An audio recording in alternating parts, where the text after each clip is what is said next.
breaking developments in the coronavirus outbreak. We know now at least 11 Americans are battling the disease infected on that Diamond Princess cruise ship docked in Japan. And take a look, that Royal Caribbean cruise ship in New Jersey is also being held right now as 12 passengers get screened for the virus. This is cases spike around the globe, and the World Health Organization warns the virus hasn't peaked yet. Will Carr starts us off from Travis Air Force Base with the very latest. Good morning, Will.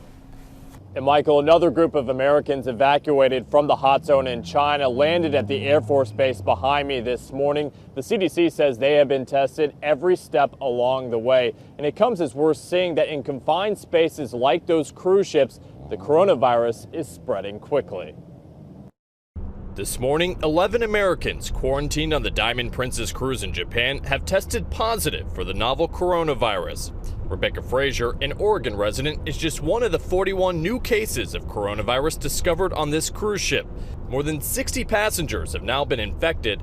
Rebecca's husband says she'll be in the hospital for 10 to 12 days. Now Kent tells us his temperature is jumping. He's worried he may be infected as well. With the conditions worsening on board, Roger and Kathy Maniscalco from Utah are two of the thousands trapped in their rooms. Inside, nothing has changed. I mean, we're still in our cabins. A little scary to be on board, and the numbers just keep climbing. The situation's so bad, one passenger writes on social media that they can hear painful coughs from a passenger in a nearby room.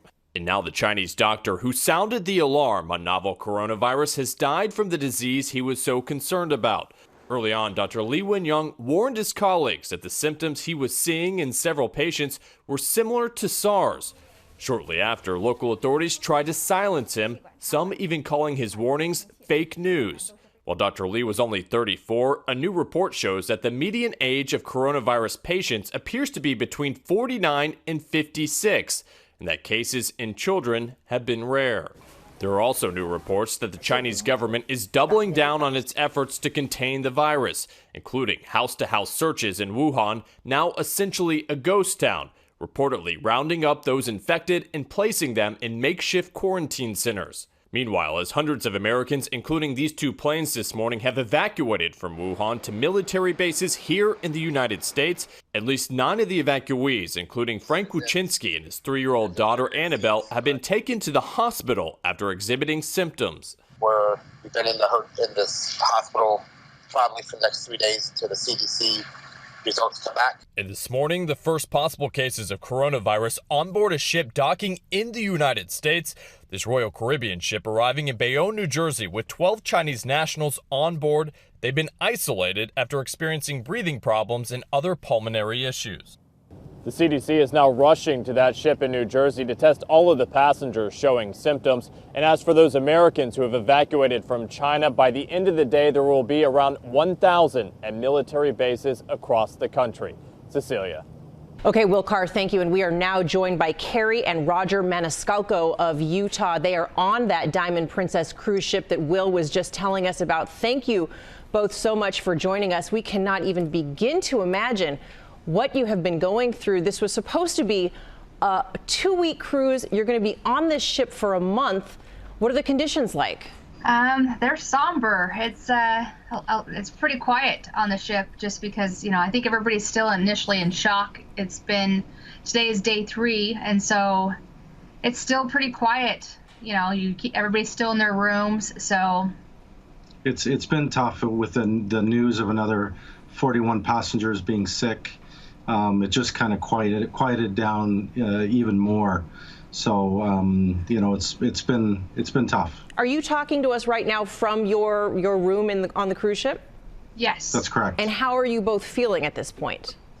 Absolutely fine. Yeah, we're perfectly healthy. They gave us thermometers for each of us to take our temperatures throughout the day. And if it goes any above 37.5 degrees Celsius, then you're to report. And are you doing, it's self-testing that you're doing, or are you being checked regularly by doctors who are on the ship? It's self-checking. At this point, how much contact are you having with anybody else on that ship?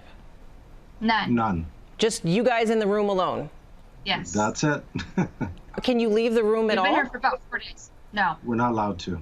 There were reports that some people are being able to now at least go outside and get some fresh air. When was the last time you had fresh air? Well, we have a balcony, so we can open up our balcony and get fresh air. But they just barely started late last night, letting some of the interior cabins go in small groups up to, I think it's up to the top deck to get some air. And they have specific rules. They have to wear masks and gloves, and stay within a meter apart of each other.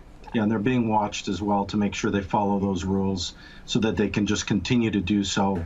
And it's anybody who has a stateroom that does not have a window in it whatsoever, which makes sense to us even. So let them go out and get some fresh air for about an hour and a half, 2 hours. And then they go on to the next staterooms from there. So you're going to be in this room that you're in for the next 2 weeks. How big is it? I looked it up, and it's 211 square feet total with the bathroom and everything. Are you going stir crazy yet? Absolutely, yeah. We're going. You don't realize how much you lose. You miss that freedom of just being able to open the door and walk around. Ultimately, we are safe. We're in our cabin. We're not congregating with any other passengers. We've always wore our masks when we're on any excursions and so forth. So they're keeping us safe. Well, we thank you both for joining us this morning, and we hope you both stay safe and healthy. Thank you so much. Thank you. I have to say, I can't even imagine 200 square feet, 2 weeks trapped in that room. They can't talk to anybody else, and boy, they are in remarkably good spirits. 2 weeks they have to be in the room. Yes. Wow. Hi, everyone. George Stephanopoulos here. Thanks for checking out the ABC News YouTube channel. If you'd like to get more videos, show highlights, and watch live event coverage, click on the right over here to subscribe to our channel. And don't forget to download the ABC News app for breaking news alerts. Thanks for watching.